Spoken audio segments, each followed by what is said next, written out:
الرحمن الرحيم. الحمد لله والصلاة والسلام على رسول الله صلى الله عليه وعلى آله وصحبه وسلم. ريزان وخوش بستان السلام عليكم ورحمة الله وبركاته. خواهي قول لو جمع مباركة من هم يخوش بي أو إيوارك ورمان بوبكا بإيواريشي خير وبربركات لترازوی ڕۆژی دواییدا دڵمان پێ خۆش بێ کاتێک دەیبینین ئینشاءالله یەکێکێک ببین لەو کەسانەی کە تەرازوی خێرمان قورس دەکات دەفتەری ئەعمالمان بەدەستە ڕاست وەردەگرین لە دیداری محەممەد المستەفا بێ بەشمان ناکە. بەڕێزان و خۆشەویستان، بابەتی ئافرەت و قسەکردن لەسەری لە دەربارەی ئیسلامەتیدا بەڕاستی بابەتێکی گرنگە. یعنی ئینسان ئەگەر تەماشا بکا و ڕووکە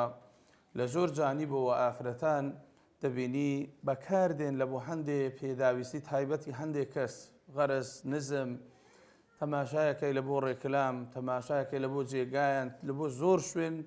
کە شکۆی ئافرەت پێ لە کەدار دەبی وایان ڕازاندیتەوە وەکوو خوای تەعالا فەرمێ وەزەیەنە لەهم الشەیطان وەعمالەهم، ئەو کردەوانیان والۆ دەڕازێنەوە کە ئەنەهو ئەوە لە ساڵحی ئافرەتدایە. گەورەی ئافرەت و خۆی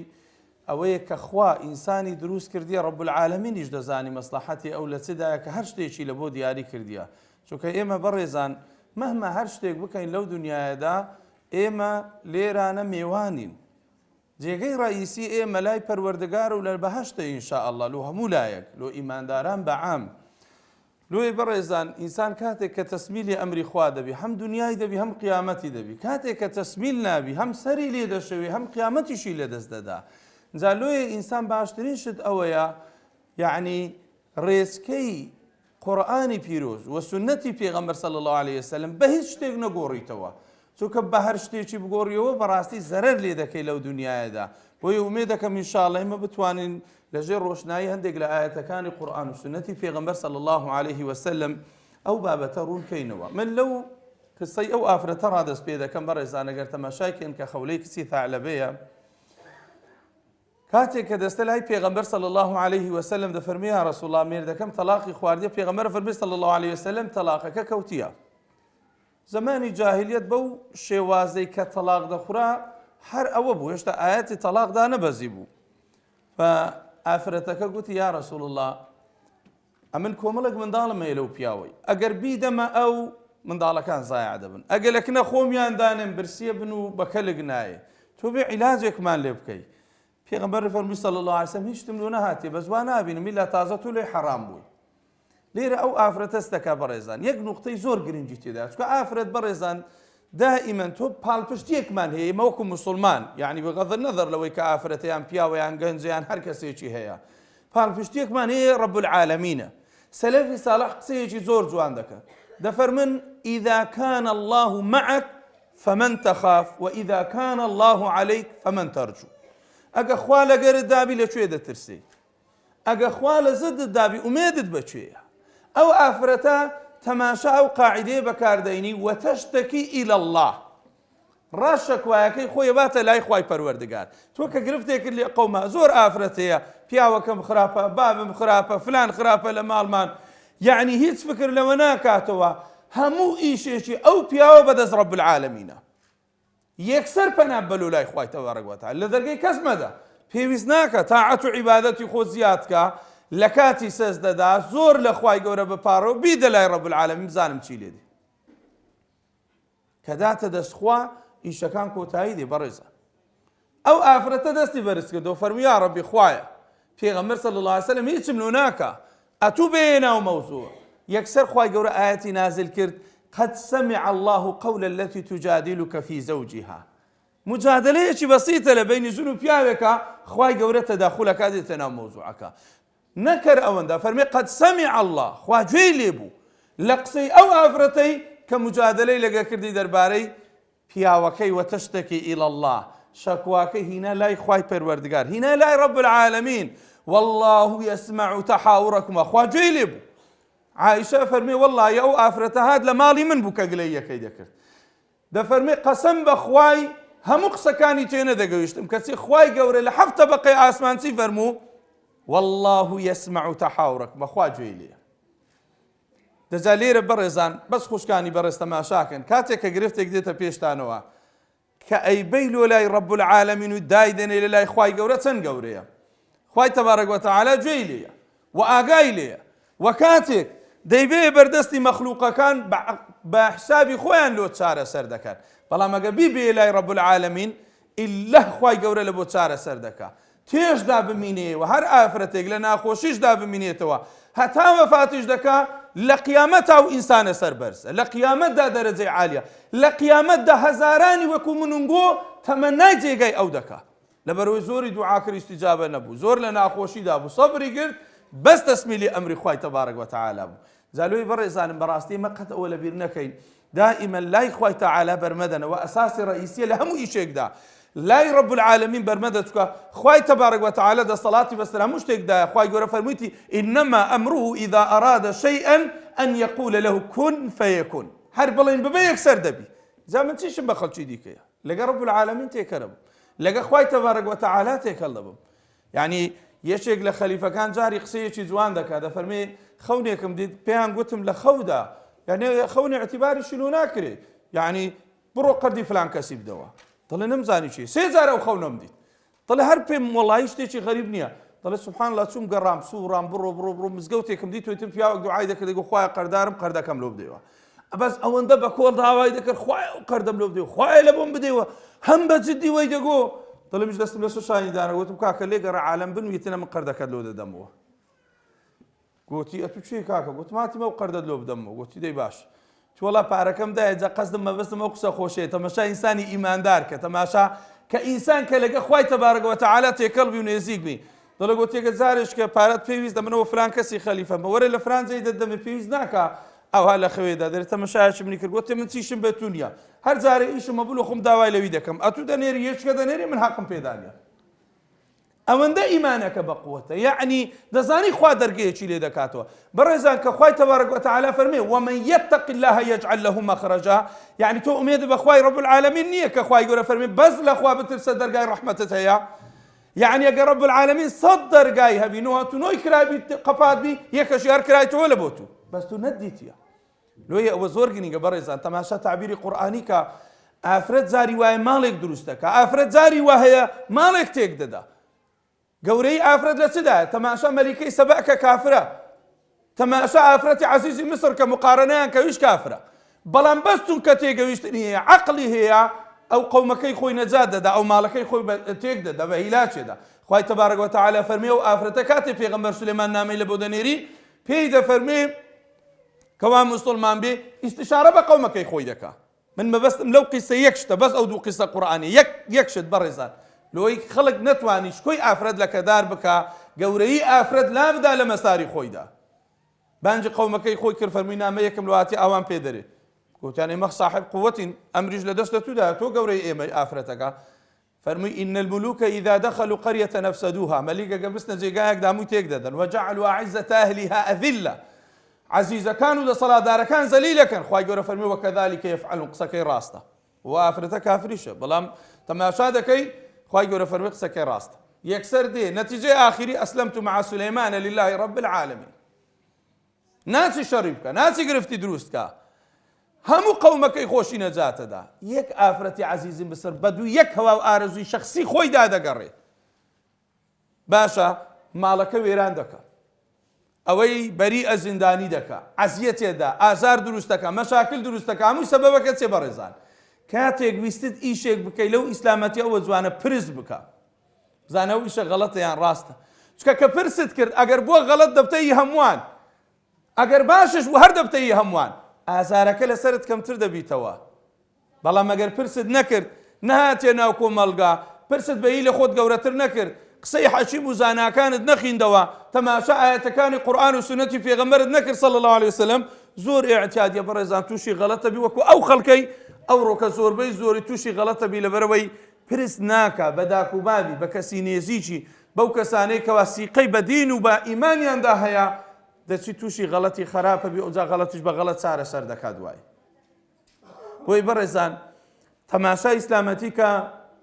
ئافرەتی بە چار مەراحیلدا تێپەڕاندووە چار مەرحەلەی زۆر جوان ئافرەت یەکەم جار دایکە لە هیچ دینێکی سەماوی و لە هیچ منهەجێکی عەلمانی نییە ڕێزی لە ئافرەت گرتبی وەکو دایک وەکو ئیسلامەتی بڕۆ هەموو منهەجەکان تەماشاکە بزانە لە چ جێگایەکێ ئەوەندە ڕێز لە ئافرەت گیرابی کە دەبێتە دایک وەکو ئەوەی لە ئیسلامەتی دانراوە. خوای تەعالا و ئاەتە فەرمێ فەلا تەقول لەهما ئوف. دایک یان با ئەگەر عەزیەتی دیشی دای پێی نەڵێ ئۆف. بزانم بۆ لە چ مەنهەجێکدا هەیە. کابرا هاتە خزمەت پێغەمبەر صلی الله عليه وسلم فەرمی یا رسول الله أردت الجهاد في سبيل الله معك وأبتغي بذلك الأجر من الله والدار الآخرة. يا رسول الله هاتمە لەگەر تو دەمەوێت جیهاد بکەم لە پێناوی خوای گەورە مەبەستیشم پێ خوا و ڕۆژی قیامەتە، یعنی دەمەوێت شەهید بم هەرچی ڕووەدا باڕوودا میموێ لەگەڵ تۆ هاتیمە تێکۆشانەکەم لە پێناوی خوا. پێغەمبەر فەرمووی صلی الله عليه وسلم ئەحەیٌ والدەتک، داکت زندیە مایە؟ فەرمی بەڵێ ئەی پێغەمبەری خوا صلی الله عليه وسلم. بزانین چی پێی فەرموو پێغەمبەر صلی الله عليه وسلم؟ بزانە چ گەورەی یەکەدا بە ئافرەت، چ ڕێزێک پێیەدا کە دایکە. فەرمووی ئیلزەم بڕجلەیها فەثەمە الجەنە. ئەگەر چووی خزمەتی پێی دایکت کرد پاشان بەهەشت وەردەگری، نەک لەگەر جیهاد لەگەرە من فی سەبیل الله، بەس بڕۆ خزمەتی پێی دایکت بکە، بڕۆ خزمەتی پێی بکە. یعنی بەس بەڕێزان تەماشا بکەن ئێمە جاری وهەیە وەکو موسڵمان چەند غەڵەتین کاتێک کە دەبینین دایچێک فڕێدرێت، دایچێک غەڵەتی بەرامبەرەکرێ، دایچێک قسەی پێدەگوترێت، دایچێک لە خانەی بە ساڵاتچوان دادەندرێ، دایچێک فرمێشی لێ دێتە خوارێ لەبەر ئەولادەکانی، دایچێک تەماشا دەکەی ئەو هەموو خزمەتەی ڕابردووی کردی ئێستا بە خراپە وەڵامی دەدرێتەوە. ئەدی قورئان و حەدیث چمان پێ دەفەرمێ؟ ئەوە دایک. کابرا هات بۆ خزمەت پێغەمبەر صلی الله عليه وسلم لو پرسیاری جدی یا رسول الله من أحق الناس بحسن صحابتي، دەمەوێت ببمە دۆست لەگەر یەشێک، بە بەردەوام لەگەری بم، لەگەری چاک بم، زۆر خزمەتی بکەم، چ دۆستێک باشاری بژێرمەی پێغەمبەری خوا صلی الله عليه وسلم؟ قال أمك، داکت کە بووە داکتەوە. فەرمووی یا رسول الله پاشی ئەو فەرمووی ئومەک، پاشی ئەو یا رسول الله فەرمووی ئومەک. تەسەورەکەی پێغەمبەر صلی الله عليه وسلم سێ جار لەسەر یەک بفەرمێتە پیاوێک باشترین کەس چاکەی لەگەر بکەیت دایکە ئەگەر ئەجری خێری دنیا و قیامەتی تێدا نەبی. چێ ئاوای بەرامبەر بە ئافرەت کردووە؟ بڕۆ خزمەتی پێیەکانی بکە، پێی نەڵێی ئۆف، بڕۆ هەرو لەگەری چاک بە هەتا لە ژیانی دنیا مای. قەت لە ئیسلامەتی ڕێگە نەدرایە قسەیەکی غەڵەت بەرامبەر بە دایک بگۆترێ، لەبەرەوەی بەهەشت لە بن پێی دایک. جارێ منداڵێک لە دایکی پرسی بوو، گوتی دایە خوای گەورە لۆ باشتی لە بن پێی دانای، لۆ لە ناو باوەشی دانەدەنە ئەوها لە بن پێی توی دانایە. فەرمی کوڕ مەگە لە باوەشی دانا بەم جێی تو نەدەبوو، ئێرە جێی تۆ لۆی بەهەشتی لەوێ دانایە. بە عەقڵی منداڵەکە تێگەی، یعنی تۆ تەماشا دەکەی ئەو ڕێزە و تەقدیرە لەو ئافرەت دانرایە. بەڕێزانم کاتێک کە دەبێتە دایک، دایکێکی بێوێنە، دەبێتە دایکێک کە بە معنای کەلیمەوەی لە قورئان و حەدیثدا هاتووە کە منداڵ پەروەردە دەکا، ئەو دایکە ئەو ئەجر و پاداشتەی هەیە، ئەو ڕەحم و سۆزەی هەیە، ئەو گەورەیەی هەیە لە ئیسلامەتیدا، ئەو هەموو ئاەتە دەربارەی دابەزیە. هەرچی ئاەتێک کە خوای گەورە فەرمێ وەوەصەینە الئینسانە بیوالیدەیه، دایکی لەگەردایە لە پاش عیبادەتی خوا. جاوەرە ئێستا ئەمە بێین ئەو نەوعە دایکە بگۆڕینەوە، بیکەن بە دایچێک لە کافتریاکان پەروەردەبین، بیکەین بە دایچێک لە مەساجەکان پەروەردەبی، بیکەین بە دایچێک لە کۆفیەکاندا پەروەردەبی. شکۆی ئافرەت لەوە دانیە کاتێک بێ بە دایک بەهەشت دەچیتە بن پێی ئەو ئافرەتە. کاتێک ئەبێتە دایک ئەوە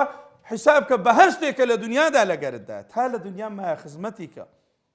ڕێزی ئەو کەسە ئەوا بگرە، ئەو کەسانە بە پەشیمان بنەوە هەر غەڵەتیەک بەرامبەر بە داک و بابی کردیە، بڕۆ بگەڕێەوە مارێ ئەگەر ئەجری دنیا و قیامەتە دەوێت خزمەتی ئەوان بکە. پاشان ئەگەر ئافرەت ببێتە کچ لە مجتەمەعی جاهیلیەتدا و مەرحەلەی دووەمە بەڕێزان، ئەگە ئافرەت کچ بێ تەماشاکە چیان لێ دەکرد؟ خوای تەعالا فەرمێ وئیذا المەوئودەة سئیلەت بئەی ذەنب قوتیلەت. زیندە بەچاڵیان نەکرد زەمانی جاهیلیەت. لە ئەوروپا ماوەیەکی زۆر قەنعەتیان نەبوو ئافرەتەر ئینسانیشە، مانگوێ بە مەخلووقێکە لەو ئینسان دروست بە لەو پیاو دروست.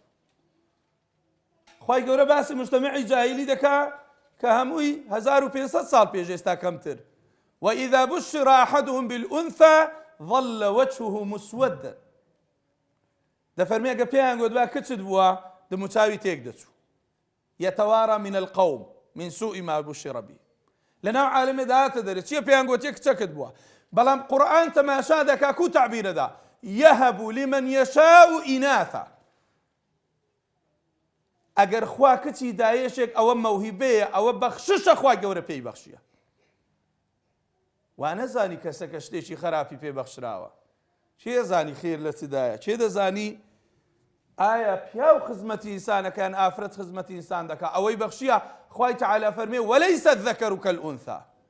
زۆر جاری وا هەیە پیا وەکو ئافرەت نییە ئەوەی ئافرەتە پێمان بەخشی کە داوای کردی امرأەتی عیمران گەلێک بە قووەتر بوو ئەگەر پیامان پێی بەخشی بە نە ئافرەتمان پێی بەخشی باشتر بوو لە ئەو لێرە تەماشا دەکەی کاتێک کە ئافرەت کچە بەڕێزان لە ئیسلامەتیدا تەقدیری زۆر لێ گیراوە لە حەدیثێکی تورمزی پێغەمبەر صلی الله علیه وسلم زانە چ دەفەرمێ گەورەی ئافرەت پێغەمبەر فەرمێ صلی الله علیه وسلم هەر کەسێ سێ کچی پێدرا یان سێ خوشک فەرمووی یان دوو کچ یان دوو خوشک پێغەمبەر فەرمووی صلی الله علیه وسلم فأحسن صحبتهن واتقى الله فيهن فله الجنة ئەو ئینسانە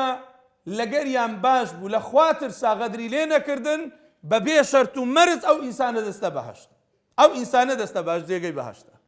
زۆر جاروەی لە کوردەواری بەڕێزان تەماشاکە خەڵک کەیفی بە کوردێ جاری وای ڕچی لە کەس دەبتەوە ئەی لۆ ڕکت لێ دەبتەوە ئێخوا بەخشیتی لە هەموو قورئان و حەدیثی پێغەمبەر تەماشاکە صلی الله علیه وسلم یەک حەدیث یەک ئاەتمان نییە ئاماژە بەوە بکە برێ ئەجری ئەوەندە ئەگە ئینسان کوڕێک بەخێو بکە بەڵام دەیان حەدیثمان هەیە کە دەڵێ کچ بەخێو بکە ئەجری هەیە لەکن خوا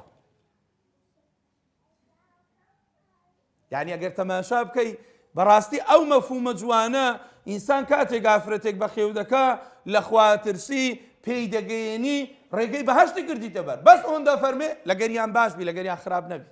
ئەوەی ئیسلامەتیە فێر دەکا کە لەگەر کچ باش بی و مووقفی جوان بی و ڕێک و پێک بی بەڵام ناشرین نەبی ئەوە ڕێگەی ئەوەیەکەوە ئیسلامەتی فێرت دەکا ئیمامی ئەحمەد ڕەحمەتی خوای لێ بی کاتێک یەکێک کچی دەبوو دەیفەرموو پێی بڵێن پێغەمبەران بابی کچان بووینە خەبەری بدەنێ مژدەی بدەنێ ئەو ئینسانە یعنی کەیفی پێدا دڵی پێ خۆش دەبوو لە ئیسلامەتیدا فەرق نییە پێغەمبەری خوا صلی الله علیه وسلم بزانە چی قبول نەکردووە لە بینی لە ئەسحابەی خۆی یەکێک لە مەزیز دانیشت بوو کوڕەکی گچکەی هەبوو ئاوا هاتە مەزیز سەرانی خۆی دانا کچەکی هەبوو هاتە مەزیز هەر لە تەمەنی کوڕەکە نێزیک بوو لە عاردی دانا پێغەمبەر فەرمووی صلی الله علیه وسلم ما سەوەیتە بەینەهما یەکسانیت نەکرد لە مابەینی هەردووچیان لۆ کوڕەکەت لە سەرڕانت دانا کچەکەت لە عاردی دانا ئەویش لە سەرڕانی خۆت دانێ فێر مەبە گچکەترین غەڵەت بکەیت پێغەمبەری خوا صلی الله علیه وسلم بەوەندە رازی نەبووە ئافرەت کە بێتە کچ ڕێگەی بەهەشتە مادام ئەو ئینسانە چاک مەوهیبەی خوایە بە ئینسان بەخشراوە چێ زانی خوای گەورە لە چ ڕێگایەکەوە شت بە ئینسان دەبەخشێ زۆر جارە و چیرۆکە ئاماژە پێ دەکەم لە کتابێک خوێندبوو زۆر جوان بوو دەڵێ کەسێک لە ئافرەتێکی پرسی گوتی تو لۆ مێردی ناکەی بڕێک تەمەنی تێپەڕی بوو هیچ گوت وەڵام من قیسە و چیرۆکم دوور و درێژە تی دەکرێ بە کورتی لۆم بڵێ گوتی من داکەم 5 کچی لە سەیەک بوو بابم زۆر ڕوچی لە کچی دەبووە گوتی ئەو جارە کچی بی فڕی دەدەم لۆ فڕی دەدەم تەواو دەڵێ ئەو جارە ئەمن بوو کە وەکو داکەم لۆی جێڕایمەوە ئەمن بوویمە کە بوویمە نوێژی عیشایە منی بردیە فڕیدایە بابی نوێژیش کرد سوبحان الله نوێژ ئەتوچی لە ڕێی نوێژێک کچەکەی فڕێدەی دەڵێ چوو بە نوێژی سبەینی هات بووە هەر لە جێی خۆم بوومە من هەری کردومەوە هی نابوومەوە چەند ڕۆژێکی پێچ و تووڕە بوو 2 جار 3 جارە منی فڕێدا بوو نوێژی سبەینێ دەچۆوە تۆرە پیاوێک نوێژی عیشایە بە جەماعەت بکەی نوێژی سبەینیش بە جەماعەت بکەی کچیش لە ڕێی فڕێ بدەی دەڵێ وەندەی ڕگ لێ دەبەوە ئێ گوتی پاشا خوای گەورە 5 کوڕی دیکەی بە بابم بەخشی 5 بەڵام هەر 5 کچەکەی لە ژیانیدا مردینە ئێستا بەس ئەمن مایمە تەماشا بەس قسەکە کە بەڕێز ئەمە بەستەمە و نوقتەیەیە زانە کە جاری وایە چەند بە وەفایە هەر 5 کوڕەکە بابمیان فڕێدایە هەرە نەجیبەکەیان ئێستا 2 مانگ جارێک یەک تەلەفۆنی لۆ دەکا هەرە نەجیبەکەیان ئەویت کار نایە کوخانی لۆکردن سیاری لۆکردن شتی لۆکڕین ئێستا بەجیان نێشتیە ئەمن مێردی ناکەم بەس لە بەخاتری بابم ئەوەی حکایەتی مێرد نەکردنیم خزمەتی دەکەم شەو ڕۆژ هەر جاری نانی لۆ دادەنم دەگریێ دڵم بابە لۆ دەگریەی دەڵێ کچمە تو نازانێ من لەگە تو چەند خراپ بووم داکتم بە خەفەتان کوشت ئەتوشم لە کۆرانێ فڕێدا بوو ئەو ئەولادانەی ئومێدم پێ هەبوو ئەوە ئێستا ئەوە نەتیجەیتیان بەڕێزان خوا کە کچی بە ئینسان بەخشی ڕوبەما ببێتە بەرەکەت ببێتە گوڵێک ببێتە بوون خۆشێک لۆ ئەو ماڵە لیان عاجز مەبن یا دنیاییان دەبن یان قیامەتیان دەبن لەکن خوای تەبارەک وەتەعالا زۆر گەورەیە ئەوە ڕێزی ئافرەتە کاتێک کا بێتە کچ لە ماڵێکدا پێغەمبەرە فەرمی صلی الله عليه وسلم ڕێزیان لێ بگرن و لە خوا بترسن عەزیەتیان بدەن. ئەزانی پێغەمبەر صلی الله عليه وسلم ئافرەتی بەچی ناو بردووە؟ دەفەرمێ ڕیفقا بالقەواریر. قەواریر یعنی شوشە. شوشە ئەگەر بە عەردی دادەی دەشتێ. جار جاری شارە بە شتێکە کەم لە مۆزوع دەرەچم. دەڵێ کابرایەک ژنەکەی ڕۆیشت بوو فەقیرەی نەدەگەڕاوە. هیچ تەلەفۆنی لۆ کرد گوتی ئافرەت بگەڕێ و گوتی ناگەڕێمەوە. ئاخر بگەڕێ و خەیرت دەگا ماڵەکە تێک چووە وەزعشی وایە گوتی پیاوەکە ناگەڕێم و گەڕانەوە نەما تۆ عەزیەتت دام وات کردوات خێرت دەگاتێ گوتی بەخوا و خێرەی ناکەم. ئەی چ بکەین گوتی تو چت لەکنە گوت وڵا پەرداغەکەم لەکنە ئاوی لێ دەخۆمەوە بەبێ تاقەتی دانیش گوتی کا بە عەردی دادا گوتی ئەو بە عەردیم دادا گوتی ئەو هەموو شوشەی شکا کابرا تازە خڕ دەبیتەوە باوەڕ بکە دڵی من ئەوها شکایە چ بۆ خوای ئافرەت پەرداغەکە ستیل بوو نەشکایە. گوتی هێوارە دوای نوێژ عیشایە وەرە دوم دێمەوە مارێ مادەم نەشکایە تێگەی تەواو. لێرە قەستیە بەڕێزان پێغەمبەرە فەرمێ صلی الله عليه وسلم ڕفقا بالقەواریر یعنی ئێوە لەگەر شوشە لەسەرە خۆ بن مەیشتێنن تێچی مەدەن عەزیەتی مەدەن ئەوەیە ئەسلی ئیسلامەتی و قۆناغی دووەم. قۆناغی سێم کە ئافرە دەبێتە زەوجە واتە بتە یعنی خێزانی کەسێک لە ئیسلامەتیدا گە تەماشا بکەی ئەوەندە ڕێز لە ئافرەت گیراوە کاتێک دەبێتە خێزان. ئەی خەمە نیزاممان هەیە ئەو هەیە دایکە کچە وا خێزانە هەمووی تەقدیرە هەمووی ڕێزە هەمووشی ئاەت و حەدیسی لەسەر هەیە. خوای گەورە فەرمێ ئەو دووشتە لە مابەینی خۆتان دروستکەن لە زەواجدا وەجەعەلە بەینەکم مەوەدەتەن وەڕەحمە ئێوە بێ خۆشەویستی و هەروە بێتۆ سۆز و بەزەیی لە بەینتاندا هابی واتە هەموو کەسێکە بێ خێزانی خۆی خۆش بێ وەزجیشی پێ بستێ. هن لباس لكم أنتم لباس لهن ئێوە جلوبەرگن لۆ یەکتری دادەپۆشن عیب و عاری یەک دادەپۆشن بە جلوبەرگ ئینسان جوانە بی ئەبێ خۆی کەشخەکە ئەو جەخوا پێ فەرمێ وعاشروهن بالمعروف فعسى أن تكرهوا شيئا ويجعل الله فيه خيرا كثيرا. دەفەرمێ ئێوە معاشەڕەیان لەگەر بکەن بە چاک. ئێستا زۆر خەڵکەیە سەیرت پێدەی لەگەر خێزانی خراپە یعنی مامۆستا دڵە عائیلەمان ماڵمان تێکچوو بەس پێم بڵێ لۆ خراپی کابرا یعنی وە خیتابم لەگەر ئافرەتەکان نییە لەگەر پیاوەکان لەبەر چ خراپی بەس پێم بڵێ ئەگەر موسڵمانی دینداری ئەو هات پێ نارێ ئەگەر موسەقەفی دەبوایە هەر باش باە لەبەرەوەی سەقافەت شتی وا ناڵێ ئەگەر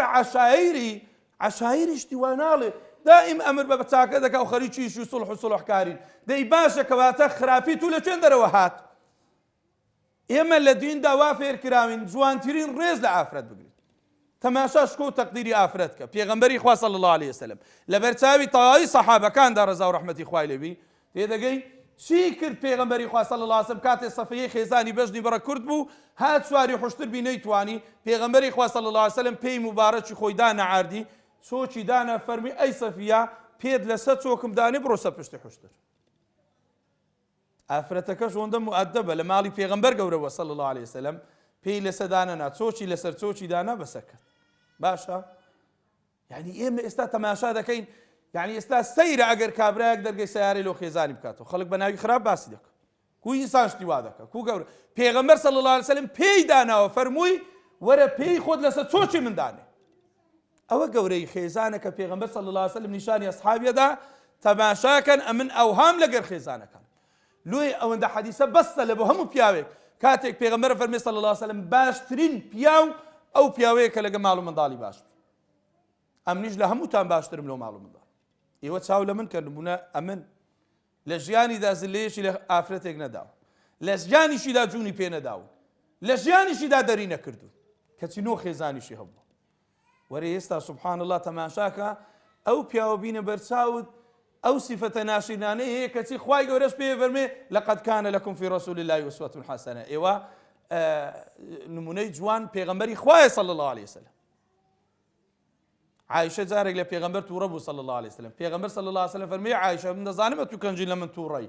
و کەنجینیش لە من تووڕەنی فەرمی یا رەسوڵ الله بە چت زانی گوتی ئەگەر لە من تووڕەبی دەڵێی بەخوای پێغەمبەر ئیبراهیمی ئەو شتە ئەو هایە ئەو هانیە ئەو هایە ئەگەر لە منیش تووڕە نەبی دەڵێی بە خودای محەممەدی فەرمی والله یا رەسوڵ الله ڕاست دەکەی من لە جسمت تووڕە نابم بەس لە ناوەکە تووڕە دەم هەر ئەوەندە دەگۆڕم سوندەکە هەردووکی یەک شتە تەماشا ئەو تووڕە بوونە بەسیت و خەفیفەکە لە مابەینی ژن و پیاودا چەند تێگەویشتنێکی جوان هەیە. ئەوە لەگەڵ چێ لەگەر پێغەمبەر صلی الله عليه وسلم کە ئەوە ڕەوشتی جوان و بینی ئەسحابیش بەمان شێوە بۆی بەڕێزان بینی ژن و مێردا یعنی فارس قسەیەکی هەیە جوانە دەڵێ لە ئینسانی ئەحمەق باوەڕ دەکا بە تێکچوونی بینی ژن و پیاو. ئینسانێک جوێل خۆ نابی کەسی دیکە باوەڕکە بینی ژن و پیاودا تووڕەبوون نابی هەبێ مشکلەی دوور و درێژ نابی هەبێ ئەو غەڵەتە لەوە ڕادەست پێ دەکا کاتێک کە ئافرەت مدەی زۆر لە سەقسەیەکی کەمدا حەقت لە دڵی خۆیدا هەردەگری یا پیاو هەڵی دەگری ئەوانە غەڵەتن بڕۆ چابەوە بڕۆ باش بەوە بڕۆ چاچیکەوە مێ لە شت درێژە بخایەن مێ لە خەڵک بکەوێتە بان بەیتان چاکە و پیاوەتێکە بیکەی خۆت باشترین کەس ئەوەیە ئەو جۆرە سیفەتانە ئەوە ئەنجام دە بەو شێوازە ئافرەت ئەگەر بوو بە خوشک بەڕێزان مەرحەلەی چارەم خوشک هەیە تەماشایکە قورئان لۆمان ئاماژە پێ دەکا پێغەمبەر موسا عەلەیهی سەڵات وەسەلام بە گچکەییدا دایکی فڕەیدا ناو ڕووباری نیل ئەوەندە سیقەی بەخوا هەبوو خوای گەورە لۆی جێڕاوە لە ڕێگەی چێ وقالت لأخته قصيه يعني واتبعي أثره بڕۆ بە دووکەوە خوای گەورە گوتی لۆت دەجێڕینەوە باشەو منداڵەک و دەجێڕدرێتەوە ماڵی سەیرە یعنی ئەتو ئیشی خوا لەگەر عەبد گەلێک لێک جوایە ئێستا کو دەگەڕێتەوە لای داچی خوای گەورە فەرمێ وحەڕەمنا عەلەیه المەڕاضع هەر ژنێک شیری دەدا پێغەمبەر موسا بە گچکەی وەری ناگرت ئەو منداڵە دەگریا ئێ فەرعەون لە بەخاتری ژنەکەی باشە هێشتبوویەوە گوتی نایکوژین قەیدی ناکە ئەی شیری لە چێ لۆ بینن خوشکەکەی گوتی وەرن من جێیەکەی پێتان دەڵێم لەوانەیە بەشتی شیریەوە ئافرەتە وەربگرین ئەو ئافرەتە خوشکێک توانی چ بکا لە بۆ خوشکەکەی خۆی پێغەمبەر موسا بژێڕتەوە خوای گەورە لە ناردیەوە وێندەر منداڵەکەی خۆی بەخێو دەکرد پارەشی لەسەر وەردەگرت بەس چونکە سیقەی بەخوا هەبوو فڕەیدا بەحر بەڵام فیقەی بەخوا هەبوو خوای گەورە لە بۆ جێڕاوە بەو شێوازەی پێغەمبەر صلی الله علیه وسلم لە یەکێک لە غەزەواتەکاندا ئافرەتێک گیرا بوو پێی فەرموون گوتی من ناوم شەیمایە بڵێنە محەممەد صلی الله علیه وسلم دەمەوێت بیبینم عەرزی پێغەمبەریان کرد صلی الله علیه وسلم پێغەمبەر صلی الله علیه وسلم فەرمووی بابێ کە هات ئافرەتەکە فەرمووی یا رەسوڵ الله دەم ناسیەوە فەرمووی نەخێر نادناسمەوە فەرمووی من خوشکی تومە گوتی خۆ مەگەر من خوشکم نییە پێغەمبەر فەرمووی صلی الله علیه وسلم تا قانەم کەسم نییە فەرمووی یا رەسوڵ الله ئەمنوت و خوشک و براین لە شیری پێغەمبەر فەرمووی صلی الله علیه وسلم بە چ ڕادیارە چ عەلاماتێکت هەیە فەرمووی یا رەسوڵ الله گەزەکت لە پشتی دایمە بە منداری ئێستاش جێی دیارە وایە گوتی وەڵڵی ڕاست دەکەیت پێغەمبەری خوا صلی الله علیه وسلم زانی چی کرد بەڕێزان هەستاوە عەبای مبارەکی لەبەر کردەوە لە بۆ خوشکەکەی لە شیری ڕای یەخست فەرمووی وەرە لەسەری دانیشە داینا فەرمووی حەز دەکەی لەکن برای خۆت بمینێەوە کوی خزمەتە و هات دەکەم حەزت لێیە ئەوە جێیشی منە ئەو مەنتیقەمان گرتووە و هەموو جێگایەک لە بەردەستی ئێمەدایە چی دەڵێی دەدەینێ فەرمووی یا رەسوڵ الله دەگەڕێمەوە کرد قەومەکەی خۆم پێغەمبەر فەرمووی صلی الله علیه وسلم خزمەتکاری بدەنێ خواردنی بدەنێ چی پێویستە بیدەنێ زۆر بە احترامەوە بەڕێکەنەوە لە منداڵیدا ڕێزی پێغەمبەری خوا صلی الله علیه وسلم لە چێگرت لە خوشکێکی کە بە شیریان پێکەوە خوارد ئێستا برا خوشکی خۆی فڕێدا خوشکی بە تەلاقدان دەدا ئێستا تەماشا دەکەین زروفەکە گۆڕدرایە خوشک لەگە خوشکی قسان ناکە لەگە برای قسان ناکە خوشتێکەیە دەوڵەمەندە بە وزاراوەی ئێستا بڵێن پۆزی لەسەر ئەو خوشکە لێدا کە فەقیرە نیتی لە باتی دەستی یارمەتی لە بۆ درێژکە ئەوە لە ئیسلامەتی دایمە فێر دەکرێن ئەوە مەراحیلەکانی ئەوەیە بەڕێزان کە بەڕاستی ئافرەت لە ناو کۆمەلگادا ئەگەر بەو مەرحەلانەدا تێپەڕی دایکی و کچی و خێزانی و بێتەوە خوشتی هەمووی لە ئیسلامەتیدا تەقدیر و ڕێز و گەورەیت لە بۆ دادرایە ئەو شکۆ و گەورەتیانە لە دەستمەدا من چەند نوقتەیەک لە کۆتاییدا ئاماژە پێ دەکەم بەڕێزان بەس مەبەستم ئەوەیە بزانن گەورەی ئافرەت و شکۆی ئافرەت لە چدایە یەکەمین نوقتە لەو حیجابەدایە کە لەبەری دەکا قەت بەوانە باوەڕ مەکەن دەڵێ وەڵا بە جلوبەرگ و بە مەزاهیر نییە ئەگەر وانە بوایە خوا ئاەتی نازل نەدەکرد کە ئافرەت حیجاب بکە ئەوانەی کە ئیدعاکەن لە بۆ جل لەبەرکردنەوەی ئافرەت و خۆ بە دیارخستنی و ئەوانە ڕێگەی شەیتانیان گرتیتە بەر باشە حیجاب ڕەمزێکە لە بۆ ئافرەت ئەزرێکە لە بۆ ئافرەت بە حیجابەوە لە ماڵ دێتە دەر هەتا دەگەڕێتەوە خوا خێری لۆ دەنووسی چکە لەژێر فەرمان و ئەمری خوای تەبارەک و تەعالادایە بەردەوام خوای گەورە ئەجری لۆ دەنووسی عائیشەی داچی ئیمانداران چای باندی ئافرەت کە جلوبەرجی خراپیان لەبەردا بوو فەرمووی ئین كنتن مسلمات فليس هذه بثياب المؤمنات ئەگەر ئێوە ئیماندارن وەڵڵاهی ئێوە جلکی ئیمانداران نییە